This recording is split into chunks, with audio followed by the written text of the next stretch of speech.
योगी आदित्यनाथ का वो हथौड़ा जो अब तक बाहुबली और डॉन पर चला, लेकिन अब यह हथौड़ा दाऊद पर चला है। जी हां, योगी आदित्यनाथ का बुलडोजर इस बार दाऊद की 100 करोड़ की संपत्ति को जमींदोज कर चुकी है, ताश के पत्तों की तरह ढा चुकी है। आइए आपको दिखाने जा रहे हैं दाऊद का वो बहुमंजिला आशियाना, वो इमारत जिसे योगी के बुलडोजर ने गिरा दिया है। पहली तस्वीर आपके सामने ये देखिए जरा, दाऊद पर योगी का बुलडोजर चला है। ये देख रहे हैं आप, जेसीबी लगाकर पूरी तरह से इस बिल्डिंग को गिराया गया। जरा फुल स्क्रीन की तस्वीरें पहले मैं दिखाऊं, देखिए जरा, लखनऊ की तस्वीरें मैं आपको दिखा रहा हूं। उत्तर प्रदेश की राजधानी लखनऊ में योगी का बुलडोजर दाऊद पर चला है। देखिए जरा किस तरह जेसीबी लगाकर पूरी तरह से इस इमारत को ढाया गया। ये देखिए, जेसीबी ने पहले इसे इसकी दीवारों को तोड़ना शुरू किया। दरअसल ये अवैध संपत्ति थी, गैर कानूनी प्रॉपर्टी थी दाऊद की। ये योगी आदित्यनाथ ने उसे पूरी तरह से गिरा दिया। एक और तस्वीर इसकी दिखाते हैं आपको, सिर्फ 5 सेकंड में दाऊद की 100 करोड़ की प्रॉपर्टी ढह गई। देखिए जरा, मिट्टी में मिल गई। ये मैं आपको दिखा रहा हूं, फिर से ये तस्वीरें मैं आपको दिखाऊंगा। देखिए 1 2 3 4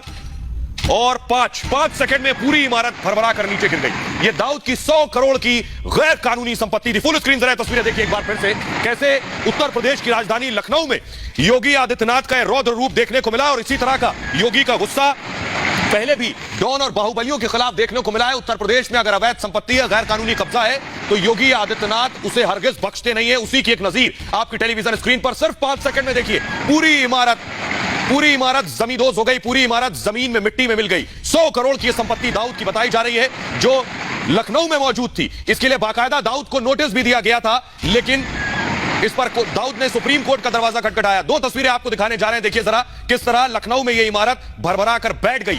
योगी की जेसीबी चली। 2 तस्वीरें दिखा रहे हैं। पहली तस्वीर देखिए जरा, बुलडोजर पहुंचा मौके पर। इससे पहले नोटिस दिया जा चुका था दाऊद को, जेसीबी ने तोड़ना शुरू किया और पूरी तरह से जब दीवारें और उसकी आगे की का हिस्सा तोड़ दिया गया, तब पूरी इमारत को गिरा दिया गया। देखिए जरा, योगी का बुलडोजर ऐसा चला कि पूरी इमारत ढह गई। तो यह सिर्फ इकलौती इमारत नहीं थी दाऊद की। इससे पहले आपको याद होगा, उत्तर प्रदेश में डॉन हो, मुख्तार अंसारी हो, अतीक अहमद हो या कुट्टू सिंह हो, इन सब की संपत्ति पर इसी तरह योगी का हंटर और हथौड़ा चला है। लेकिन इस बार दाऊद शिकंजे में था। देखिए जरा,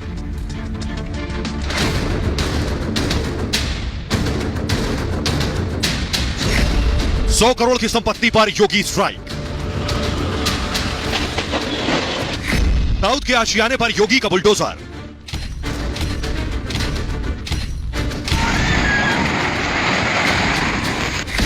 बाहुबली की इमारत पर योगी का हथौड़ा। उत्तर प्रदेश को उत्तम प्रदेश बनाने का सीएम योगी का मिशन बुलडोजर जारी है। सीएम योगी मिशन क्लीन यूपी में एक के बाद एक बाहुबलियों की अवैध संपत्तियां ताश के पत्तों की तरह ठहराई हैं। योगी ने दाऊद की 100 करोड़ की अवैध प्रॉपर्टी को जेसीबी लगाकर गिरा दिया। दाऊद की 100 करोड़ की इमारत लखनऊ में थी, जिसे गैर कानूनी घोषित किए जाने के बाद योगी ने बुलडोजर चलवा दिया। पलक झपकते ही दाऊद की अवैध संपत्ति मिट्टी में मिल गई। इससे पहले यूपी के कई बाहुबलियों के करोड़ों के कब्जे को योगी ढा चुके हैं। हाल ही में सीएम योगी के आदेश पर डॉन मुख्तार अंसारी की लग्जरी ऑडी कार को घर से ही खिंचवा लिया गया था। अंसारी, अनवर शाहजाद और सरजील रजा की ऑडी कार यूपी 32 FA7007 पूर्व की जाती है। इसके अलावा लखनऊ में बाहुबली मुख्तार अंसारी के रानी सल्तनत प्लाजा पर भी योगी सरकार का हथौड़ा चला था। सिर्फ मुख्तार अंसारी ही नहीं, बल्कि माफिया अतीक अहमद की करोड़ों की संपत्ति पर योगी सरकार का बुलडोजर चल चुका है। हाल ही में इलाहाबाद में अतीक के करोड़ों के 3 मंजिला शॉपिंग कॉम्प्लेक्स को सीएम योगी के बुलडोजर ने देखते ही देखते जमींदोज कर दिया था।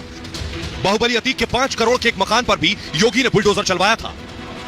इस देश के सुरक्षा संस्थानों पर हमला करने वाले, हिंदू आस्था पर प्रहार करने वालों के मुकदमे वापस ले जाते थे। आज ऐसे लोगों को ठूंस करके जेल के अंदर डाल करके उनको सजा करवाई जाती है। आइए अब आपको बताते हैं आखिर दाऊद है कौन, उनका तारुफ क्या है। 100 करोड़ की संपत्ति ढा दी गई। आपने देखा, अतिक्रमण किसी का भी हो, योगी राज में बर्दाश्त नहीं किया जाएगा। डॉन हो या फिर बाहुबली, अवैध निर्माण जो करेगा उसके खिलाफ तो कार्रवाई होगी। उसके अवैध निर्माण को गिराने में भी योगी सरकार देर नहीं करेगी। लखनऊ जिला प्रशासन ने ऐसी ही एक इमारत को पल भर में जमींदोज कर दिया। लेकिन अब सवाल यह है कि आखिर यह अवैध निर्माण था किसका? जिस इमारत को जमींदोज किया गया वो बीएसपी के पूर्व सांसद रहे दाऊद अहमद की थी। जी हां, यह है दाऊद अहमद।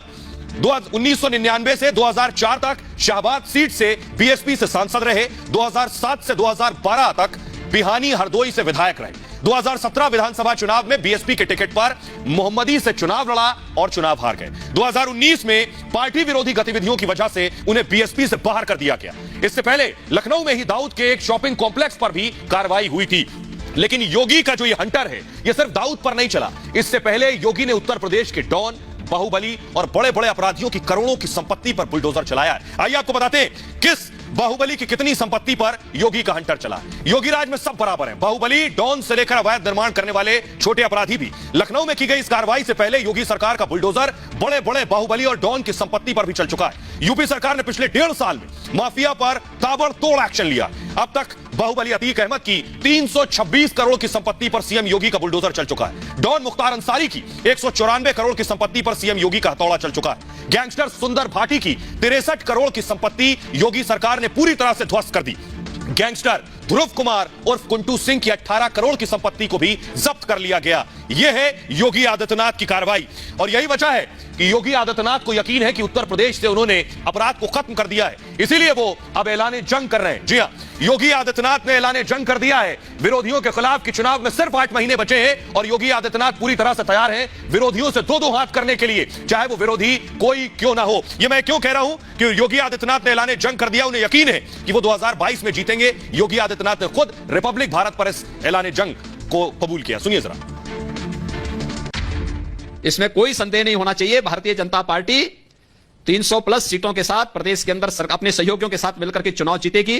पूर्ण बहुमत की सरकार भारतीय जनता पार्टी की उत्तर प्रदेश में 2022 में भी बनेगी। 2024 में भी उत्तर प्रदेश अपनी भूमिका के साथ केंद्र में आदरणीय प्रधानमंत्री जी के नेतृत्व में भारतीय जनता पार्टी की सरकार बनाने के लिए जो 2014 में 2019 में जो परिणाम उत्तर प्रदेश ने दिए हैं उससे भी बेहतर परिणाम देने की ओर अग्रसर होगा। ओबीसी एक बड़े नेता हैं, लेकिन भारतीय जनता पार्टी ओबीसी के इस चैलेंज को स्वीकार करती है।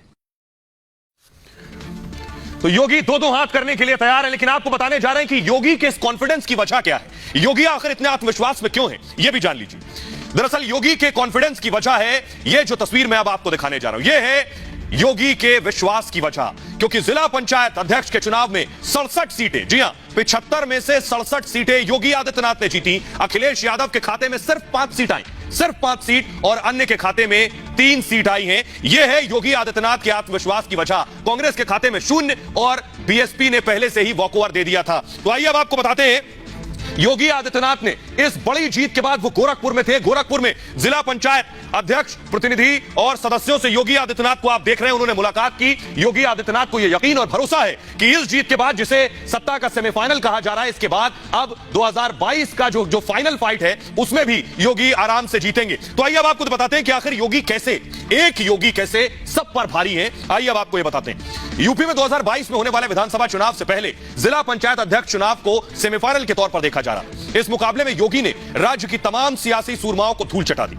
उत्तर प्रदेश में योगी की ऐसी आंधी चली कि तमाम विपक्षी योगी के सामने तिनके की तरह उड़ गए।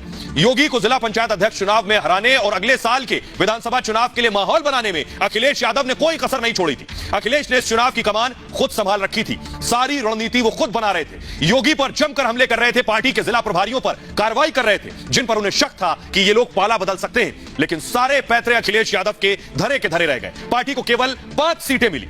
योगी की सियासी ताकत का ही असर रहा कि मायावती चुनाव मैदान से बाहर हो गई। मायावती ने प्रेस कॉन्फ्रेंस कर बीएसपी के जिला पंचायत अध्यक्ष चुनाव न लड़ने का ऐलान कर दिया। मायावती को इस बात का एहसास था कि योगी को रोकना आसान नहीं है। ऐसे में चुनाव से बाहर बैठकर ही अपनी इज्जत बचाना उन्होंने मुनासिब समझा, ताकि विधानसभा चुनाव से पहले पार्टी के खिलाफ कोई हवा ना बना पाए। उत्तर प्रदेश में कांग्रेस पार्टी है भी या नहीं, बड़ा सवाल यह है कि कांग्रेस का वजूद यूपी में बचा है या नहीं, शंका होने लगी है। यूपी कांग्रेस की प्रभारी प्रियंका वाड्रा कहां है, किसी को नहीं मालूम। यूपी में जबरदस्त चुनावी माहौल था। अखिलेश यादव खुद को योगी के सामने मुख्य विपक्ष के तौर पर उभारने में लगे थे। मायावती अपनी अलग रणनीति बना रही थी, मगर प्रियंका दिल्ली में आराम फरमा रही थी।